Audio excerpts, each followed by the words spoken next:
The Godfather, The Departed, Goodfellas Casino, Once Upon a Time in America, The Many Saints of Newark. All of these are excellent movies about the mafia or mob, but they are all fictional.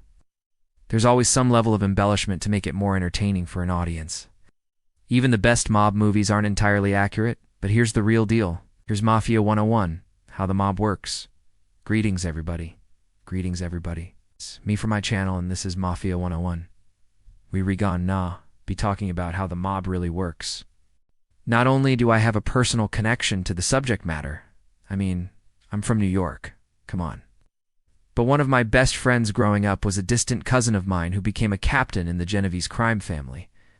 I didn't know what to make of this when I first heard it. I'm like, wait, I got a mobster cousin?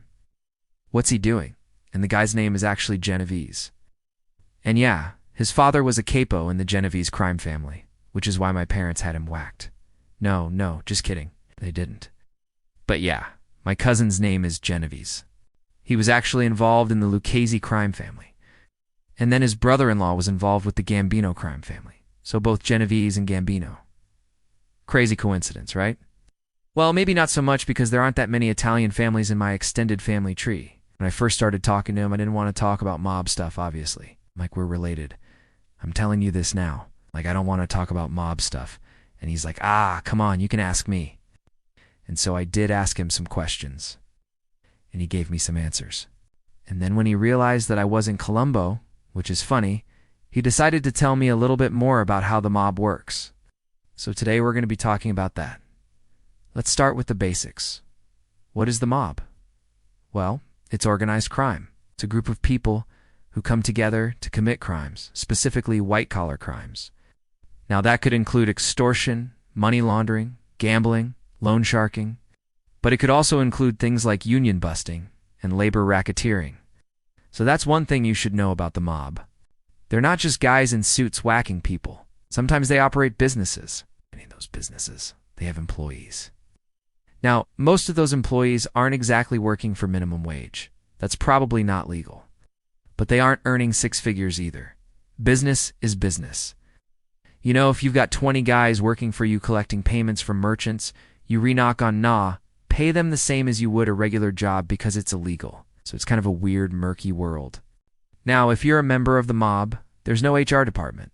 If there is, you better watch your back. And what happens if you get injured on the job? Well, there's no workers' comp either. If you get hurt, it's your own fault. So your capo is probably going to put you in the hospital too. The good news is there's no drug testing. What we need to do is get down the basic structure of the mafia. In case you weren't aware, the word mafia comes from Italy. In fact, the word mafia isn't even spelled M-A-F-I-A. It's M-A-F-I-A. Now, when it was used in Italy, it referred to people who were brutal and violent and oppressive, basically a bully. Then it made its way over to the United States and took on a new meaning. It came to refer to organized crime. The main difference between American mafia and Italian mafia is that the Italian mafia is decentralized. There is no national organization. They're just local gangs who use violence and intimidation to gain power. So let's say you're in Italy and you do unpay your protection money to the local mafiosos. Well then, your house might get firebombed or somebody might get whacked. On the other hand, if you in the United States and you do unpay your protection money to the local mob, well, you might get beaten up or somebody might get whacked. See the difference? In the US, the mafia is structured like a pyramid. At the bottom, you have the soldiers, the foot soldiers, the grunts. These guys are the ones who do the dirty work. They're the enforcers. They're the ones getting whacked. At least in the movies, I hope. Above them are the capos, the captains, the bosses of the crews. It's them that the soldiers report to. They're the ones that assign the jobs to the soldiers. Above them are the underbosses, the men who report directly to the boss. Above them is the boss, the head of the family, the Don, the Godfather. Now in the movies, the boss is the smartest guy in the room. He's always got a plan. It's never about brute force. He's the brains behind the operation.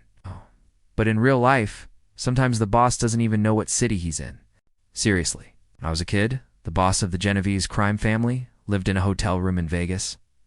He had no idea where he was. He was there for so long that the hotel just gave him a suite for free. This boss had been in jail for a while and then he got out. and he didn't want to go back to New York. He was afraid somebody might whack him, so he just stayed in Las Vegas forever. Now, the bosses of the 5 major crime families in the United States meet regularly, at least they used to, in a place called the Commission. Now, the Commission sounds important. It has the word commission in it. That sounds official, and it is. It's the highest level of the Mafia pyramid. But honestly, the Commission is a little overrated. The bosses talk and they complain, but they rarely make decisions. And speaking of the 5 families, let's talk about them. In order of size, the largest to the smallest, we have the Bonanno crime family, the Colombo crime family, the Gambino crime family, the Genovese crime family, and the Lucchese crime family. Now, I mentioned the Lucchese and the Genovese. My cousin was in the Lucchese, but before that, he actually got an offer from the Genovese. So did a lot of guys from my hometown. That's just what happened.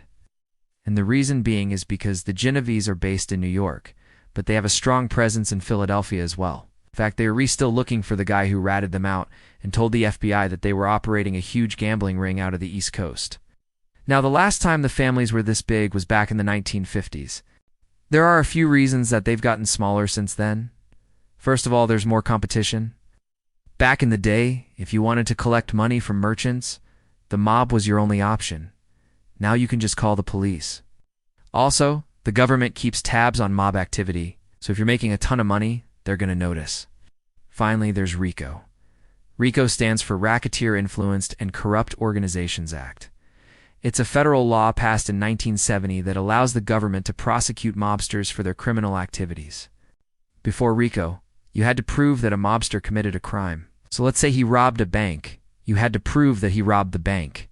Now, with RICO, you don't need to prove anything. You just need to show that somebody is associated with the mafia. It's an assumption. You assume that they're committing crimes. And if you can prove that they're making tons of money, you've got him. So today, the 5 families are more like 5 tribes. They're not nearly as powerful as they once were. So does this mean that if you see a mobster on the street, you should go up to him and shake his hand? No, it means the opposite. If you see a mobster, stay away from him. Don't talk to him. Don't acknowledge him. In fact, don't even look at him. Why? Because if you do, he's going to think you're disrespecting him. And if he thinks you're disrespecting him, he's going to smack you upside the face. Thanks for watching.